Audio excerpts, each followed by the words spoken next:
탁탁 넣어주면서 이동을 하잖아요. 그러면 정말 좋습니다. 이 차량을 타고 다닌 지 2주차입니다. 2주차. 이 차량은 일단 수동 모델입니다. 수동 모델이라 가지고 기아를 딱딱딱 넣으면 RPM을 수동 모델은 RPM을 좀 자유롭게 쓸 수가 있잖아요. 그렇다 보니까 오토보다는 확실히 잘 나가는 느낌이 들어요.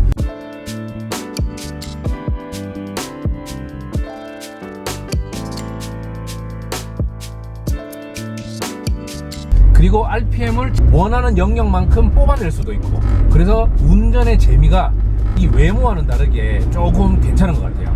그리고 이 차량의 가장 강점은 수동인 것도 강점이고 외건인 것도 강점이지만은 키로수가 제가 타는 도중에 어제였어요. 88,888km가 된 거예요. 88888을 찍은 거예요, 제가. 그래서 키로수도 굉장히 레어합니다. 키로수가 작은 만큼 사실 엔진 미션 상태도 굉장히 좋고 시동도 일발 시동이 잘 걸립니다. 그런데 이 차량을 처음에 가지고 왔을 때는 도장면이라든지 굉장히 깨끗한 걸로 들었었는데요. 이 차량이 지금 도장 상태는 별로 좋지가 않습니다. 왜냐하면 이 차량을 야외에 한 1년 넘게 좀 세워놨다고 하더라고요. 그렇다 보니까 전체적인 건 아닌데 특히 엔진룸 쪽에는 클리어층이 다 날아가 버렸어요.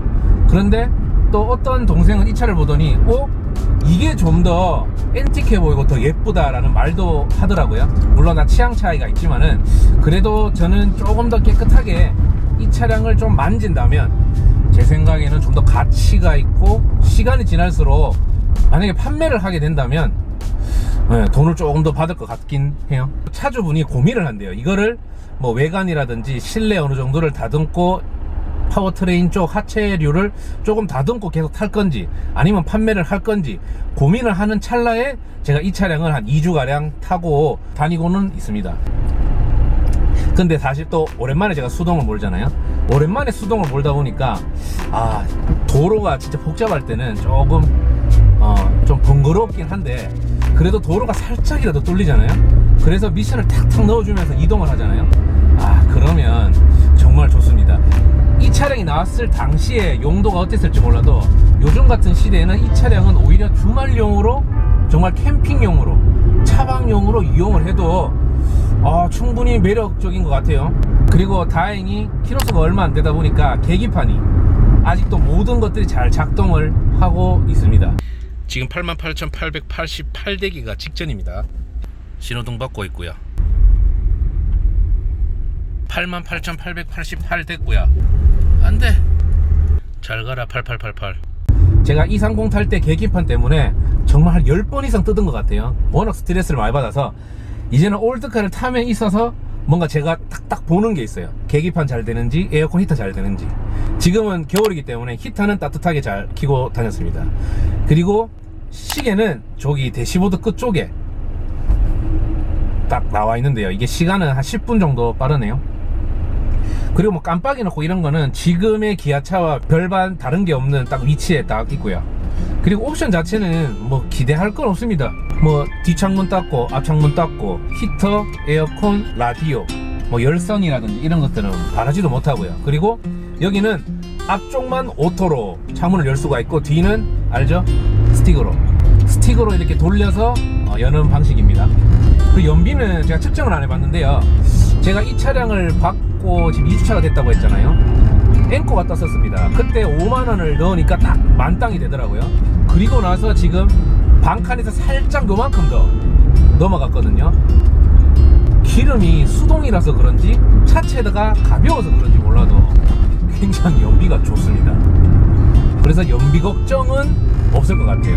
도심을 타지만은 2주에 한 5만원 정도만 넣어도 정말 무방할 것 같이 연비가 생각보다 굉장히 좋습니다. 이 차량을 만들기 전 10년 동안은 무슨 방지법인가 때문에 승용차를 못 개발하다가 이 차량을 만들었다고 하더라고요. 그게 87년도입니다. 제가 유튜브를 촬영하다 보니까 그리고 오래된 차량을 자주 접하고 타다 보니까 보통 파까마까 하면서 저한테 얘기를 많이 하세요. 그런데 정말 그런 차량들이 다 레어한 차량이거든요. 이 차량뿐만 아니라 정말 다 가지고 오고 싶어요. 근데 그게 참 현실과는 좀 거리가 있어가지고 좀 많이 아쉬운 부분은 조금 있습니다. 그리고 이 차량이 가볍기 때문에 뭐 브레이크 성능이라든지 이런 것들이 그렇게 받쳐주지 않아도 차량이 가볍기 때문에 제동에 대해서는 왜 이래 밀리노 이런 게 없습니다. 기본적으로 제가 리뷰를 할 때 큰 차를 몰 때는 좀 밀리는 감이 있어요.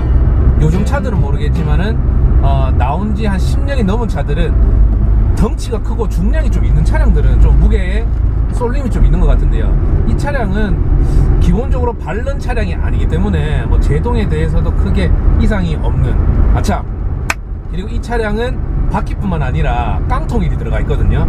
이런 것들이 다 순정이라고 합니다. 그만큼 순정을 잘 지향해온 그런 차량입니다. 그렇다면 봐봐요. 순정을 지향해온 프라이드 웨건, 국내에 몇 대 남지 않고 키로수가 8만대, 그리고 수동인, 정말 제가 만약에 이런 생각을 가끔씩 해요. 그리고 뭐 이 차량에 대해서 설명을 할 게 있다면, 올드카는 제가 이런 차량, 이런 리뷰를 하는 이유는 이 옛날에 나온 차, 이게 97년식 차량이더라고요. 뭐 마력수가 얼마고 토크가 얼마고는 사실 무의미합니다. 그냥 이 옛날의 추억이잖아요. 옛날의 추억. 이 차량을 딱 보여주면 벤츠나 BM이나 아우디 옛날 차를 보여주는 것과는 완전히 다르게 주변 반응이 다릅니다. 이 차 옛날에 우리 아버지가 탔었는데, 우리 집 차였는데, 와, 옛날 생각난다. 이 추억이 되는 차더라고요. 그리고 나이가 점점 들수록 뭔가 추억을 할 수 있다는 게 굉장히 기분이 좋아서, 그래서 어쩌면 젊은 사람보다 나이가 좀 있는, 추억할 게 많은 연령층의 사람들이 올드카 클래식카를 조금 선호한다는 그런 느낌이 듭니다. 그리고 이 계기판도 주황색이에요. 주황색 계기판이 서거등 올라가는 게 좋습니다.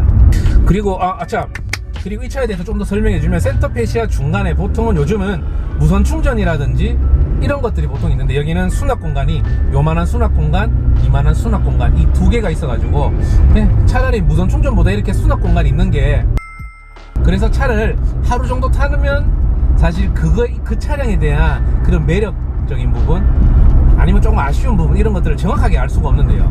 이렇게 좀 타다 보면은 정말 여러 가지 생각을 하게 됩니다. 맞다, 이 차가 처음 나왔을 때는 우리 아버지가 내 나이 때고 내가 정말 애기 때였지 라는 뭐 그런 회상도 될 수가 있고요.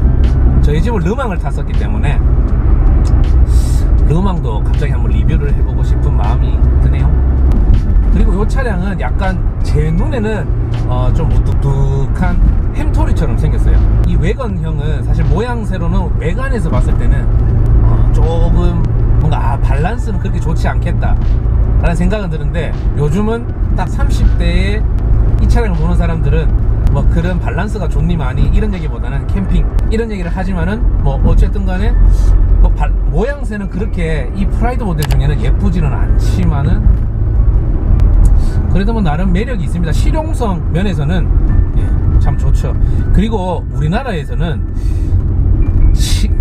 i30 해치백 그때는 좀 많이 팔렸어요. 정말 센세이션 했죠. 다르다고. 그때 배우가 누구였지? 하여튼 있는데요. 그 배우가 선전하면서 센세이션을 일으켰죠. 그리고 그거와는 조금 비슷하지만 다른 웨건형. 은 우리나라에서는 정말 지옥이었습니다. 마치 나는 이번 사업은 성공하지 않겠어 라고 출시하는 모델들이 다 망하는 아반떼 투어링, 그리고 프라이드 웨건, 그리고 또 캐피탈인가 콩코드인가 이런 것도 있었고요. 웨건형이 우리나라에 아예 없었던 건 아닙니다. 그런데 그때마다 완전 망했었죠. 근데 아직도 여전히 우리나라는 웨건에 대한 선호도는 없어요. 그런데 뭐 5GT, 3GT, 그리고 CLS 웨건, 그리고 뭐 230 웨건, 234 웨건 이런 것들을 자꾸 보다 보니까, 물론 세단이나 스포츠 버전 이런 쿠페나 컨보에 비해서는 많이 팔리지는 않아요. 그런데도 요즘은 취향이, 저도 뭔가 실용성에 내가 좋아하는 모델을 타고 싶다라고 생각이 들고 취향이 바뀌니까 웨건이 매력적이다라는 생각이 들어요. 어쨌든 이 웨건이 묘한 매력이 있습니다. 뭔가 마케팅으로 치면 타겟이 굉장히 좁은데 수요층은 확실한 그런 느낌입니다. 예전에 제가 처음 올드카를 탈 때 7년 전, 6년 전만 해도 BM 벤츠, 뭐 포르쉐, 뭐 이런 차량들이, 레인지로버 이런 차량들이 좀 선호가 됐었는데요. 요즘은 티코, 뭐 프라이드, 그리고 쌍용, 코란도, 그리고 갤로퍼 이런 차량들이, 다수의 차량들이, 포니 이런 차량들이 점점 사랑을 받기 시작하다 보니까 국산차에 대한 인기도 많아지고 있거든요. 그래서 주행은 뭐 이 정도로 된 것 같습니다.